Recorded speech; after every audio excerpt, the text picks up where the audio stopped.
मैं आपसे दरखास्त करने आई हूँ यहाँ। मुकदमा वापस लेने की दरखास्त करने आई हैं? तो मैं आपसे पूछूंगा, क्यों आप उस आदमी की गलतियों को छुपाने की कोशिश आखिर क्यों कर रही हैं? देखिए, जो भी हुआ मैं उसके बिल्कुल हक में नहीं हूँ। अदनान को भी कहा है मैंने, वो बस ईशा का दिल जीतने की कोशिश कर रहा है, बिल्कुल आपकी तरह, मगर शायद उसे सही तरीका नहीं मालूम। देखिए, आपको नाराज नहीं करना चाहता, मगर माफ कीजिए, ये मेरी बेटी का मामला है और जाहिर है कि सबको मालूम होना चाहिए कि अदनान दमीर खान कैसा आदमी है। सिनान साहब, आपको जरा भी अंदाजा है कि आप किन लोगों के खिलाफ लड़ रहे हैं? आप तो ऐसे ना करें। क्या आप भी मुझे दमीर खानों की ताकत, दौलत और असर रसूख बताने आई हैं? ऐसा बिल्कुल भी नहीं है। मेरे कहने का वो मतलब नहीं। बात यह है कि आप ईशा के असल माँ बाप के साथ लड़े हैं। उस बेचारी ने तो अपनी माँ को छोटी उम्र में खो दिया था, लेकिन अब उसका एक खानदान है। उसके माँ बाप ने उसी के लिए शादी की। मुमकिन है वो खुश और अच्छा खानदान बन जाए। क्या आप अपनी बातों पर यकीन रखती हैं?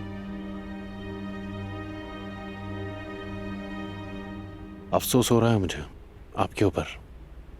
कोई बात नहीं, अदनान से उसका बाप बनने का मौका मत छीने। समझौता कर ले उसके साथ। और आप तो एक बहुत अच्छे बाप हैं, आप हमेशा उसकी जिंदगी का हिस्सा बन सकते हैं।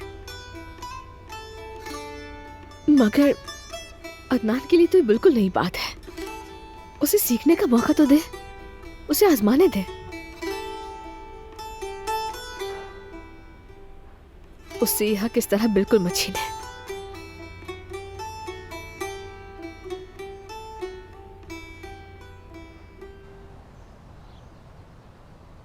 ईशा मेरी जान, खुदा के लिए बाहर आओ बेटा।